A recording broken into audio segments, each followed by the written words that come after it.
Photo సినిమాల్లో ఉండేది కాదు. మీరు జాగ్రత్తగా గమనిస్తే ఇటు గాంధీ ఫోటో ఉంటుంది, ఇటు అంబేద్కర్ ఫోటో ఉంటుంది.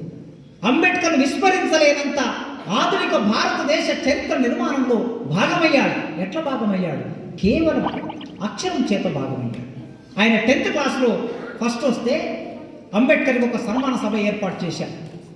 వాళ్ళ పెద్ద మనుషులు అందరూ కలిసి సన్మాన సభ ఏర్పాటు చేస్తే ఆ సన్మాన సభకి కేలుస్కర్ అని ఒక పండితులు వచ్చాడు. ఈ కేలుస్కర్ అనేటటువంటి పండితులు ఆ వేదిక మీదకి వచ్చి అంబేద్కర్ను సన్మానం చేశాడు.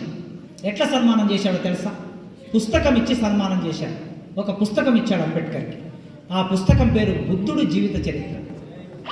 10 ఏళ్ల వయసులో అంబేద్కర్ 10th క్లాస్ పాస్ అయిన కాలంలో అంబేద్కర్ బుద్ధుడి జీవిత చరిత్ర చదువుకున్నాడు.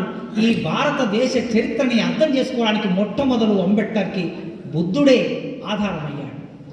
ఎప్పుడైతే బుద్ధుడు చదువుకున్నాడో ప్రపంచాన్ని అర్థం చేసుకోవడానికి అక్కడి నుంచి అయినా బాంబే వెళ్ళాడు, డిగ్రీ చదువుకున్నాడు. ఆ తర్వాత కొలంబియా యూనివర్సిటీ వెళ్ళాడు, అక్కడ చదువుకున్నాడు. అక్కడ జాన్ డివే అనే ఒక ప్రొఫెసర్ అంబేద్కర్ని దగ్గరికి తీసి ఒక మాట చెప్పాడట అంబేద్కర్కి. మిస్టర్ అంబేద్కర్, నీవు భారతదేశం నుంచి వచ్చావు, అట్టడు అక్కడ అన్టచబిలిటీ అనే ఒక ప్రధాన సమస్య ఉన్న ఆ కమ్యూనిటీ నుంచి ఇంత దూరం వచ్చావు. ఇక్కడ ఈ దేశంలో, ఈ అమెరికాలో చాలా ఫ్రీ ఉంటుంది. ఇక్కడ తాగొచ్చు, ఇక్కడ తినొచ్చు, ఇక్కడ అమ్మాయిలు ఉంటారు, అన్ని రకాల విలాసాలు ఉంటాయి, ఎంజాయ్ చేయొచ్చు. కానీ ఈ దేశంలోకి నీవు రావడానికి నీ వెనక ఒక 6 కోట్ల మంది ప్రజలు ఉన్నారు.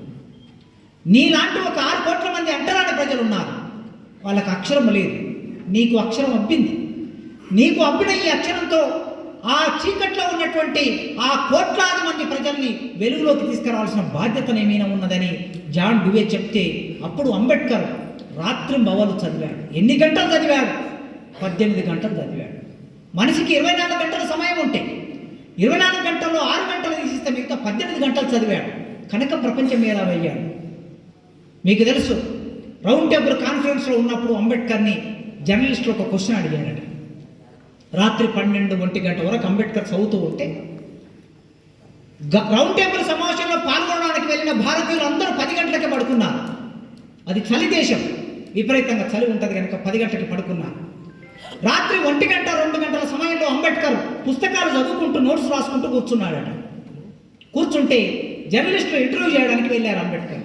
అప్పుడు అడిగారట, గాంధీ కానీ జిన్నా కానీ వీళ్ళందరూ ఎప్పుడో పడుకున్నారంటే మీరు ఇంకా మేల్కొని చదువుతూ ఉన్నారు, ఎందుకోసం మీరు ఇంత తపన అని అడిగితే అప్పుడు అంబేద్కర్ అన్నాడు, గాంధీకి సంబంధించిన ప్రజలు వాళ్ళు వెలుగులో ఉన్నారు, వాళ్ళు మేల్కొని ఉన్నారు.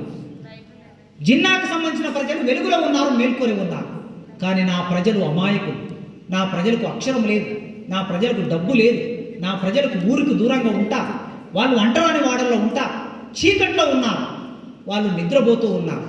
చీకట్లో ఉన్న నా ప్రజలు, నిద్రపోతున్న నా ప్రజల్ని మేల్కొల్పాలంటే, ఈ అక్షరాన్ని పుటం పెట్టాలంటే నేను నిద్రలేని రాత్రుల్ని అనుభవించవలసిందే నా ప్రజల కోసమని అంబేద్కర్ చెప్పాడు. మన కోసం తన జీవితాన్ని క్రొవ్వొత్తిలాగా కరిగించాడు డాక్టర్ బిఆర్ అంబేద్కర్. క్రొవ్వొత్తిలాగా కరిగిస్తే ఆ వెలుగులో ఇవాళ మనం అందరం ఇట్లా వికసిస్తూ ఉన్నాం.